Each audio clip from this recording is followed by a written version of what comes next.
Bonjour, chers internautes de Sunu Média. Bienvenue dans votre rubrique d'actualité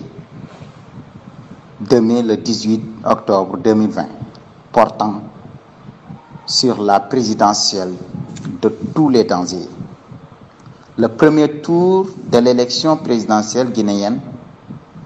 va se dérouler dans un climat politique très tendu avec la crainte d'affrontements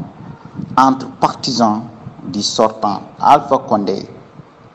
et de l'opposant Cellou Dalein Diallo. Révolution ou coup d'État nationaliste. Le continent africain aura les yeux rivés sur la Guinée, Conakry, où se déroule ce dimanche le premier tour de la présidentielle que tout le monde craint depuis maintenant un an, depuis que le président en exercice Alpha Condé, âgé de 82 ans, a décidé de briguer un troisième mandat consécutif et a donc modifié la Constitution pour s'y autoriser lui-même. Car, comme nous le rappelle le quotidien sud-africain Mail and Guardian, la règle en Guinée, comme un peu portant dans les constitutions d'Afrique de l'Ouest, c'est la limitation à 2 mandats. mbokk yi ginnaaw bañ leen defaree lecture bi nga xamante ne nii dañ ko amal ci làkkum nasaraan di français di leen fàttali rek que ne yéen a ngi ci seen chaîne bu baax bii di Sunu Média ñu fas yéene bokk ak yéen lépp loo xamante ni dafa jëm ci wàllum actualité fii ci réew mi ak ci bitim réew ginnaaw bañ leen defaralee actualité de la semaine li jotoon a xew ci semaine bi ñu xool li ci gënoon a nekk actualité ñu daal di leen ko fàttalil da ci am solo tamit ñu daal di jéggaani ci yeneen réew xool li nga xamante ne ni moo fay xew ku ne xam ne ni suba fukki fan ak juróom-ñett ci weeru octobre bu ñu nekk ci la Guinée Conakry di amal élection présidentielle ëllëg incha allah guinéen yëpp nekk ci tiit ak njàqare lu ko waral mooy suñu njiit yi nga xamante ne ni dañoo nekk ci Afrique bëgg nguur lool foqale ci lool ba duñ ko bokk ak kenn ba tax na ki nga xamante ne ni moom moo fa nekk comme président turam di wuyoo ci Alpha Condé opposant bi ñu yaakaar tudd Cellou Dalein Diallo ñii di laajte ba xam ndax duñu jëm ci révolution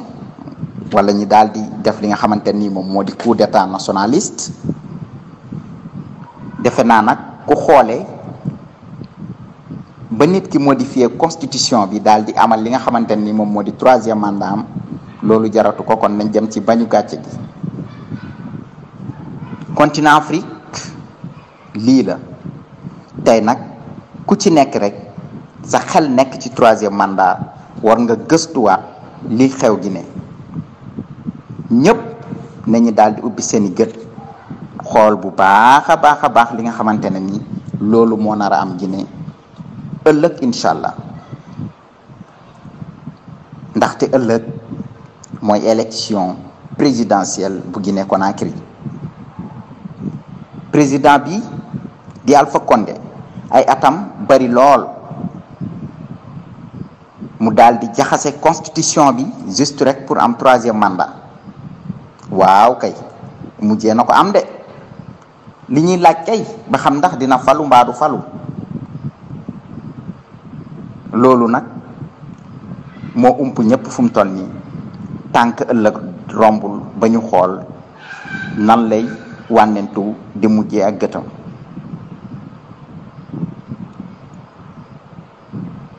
africain yëpp daal di nekk ci njàqare ku ci nekk rek sa réew bu amee ku fa jiite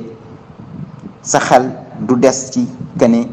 kii ñaari mandat lay def wante dina yóotu ñetteel ba. suñu réew mii di Afrique suñu continent bii di Afrique loolu mooy li fi bari tey te xamuñu nguur yàlla mooy ki koy joxe. donc actualité bi ëllëg ku ne xam ne nii élection présidentielle yu Guinée la ca Conakry ak tundu Guinée yëpp balaa ñoo ci àdduwaat rek bàyyi ba élection yi daal di wéy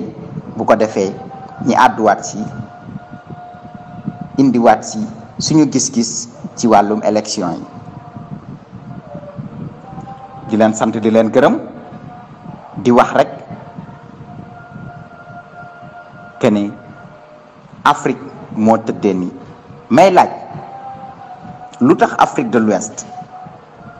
limité wuñ mukk ci 2 mandats yi nga xamante ne loolu la ñuy dig askan bi bu ñu faloo li ci des ñoo ngi koy déglu ci seeni commentaire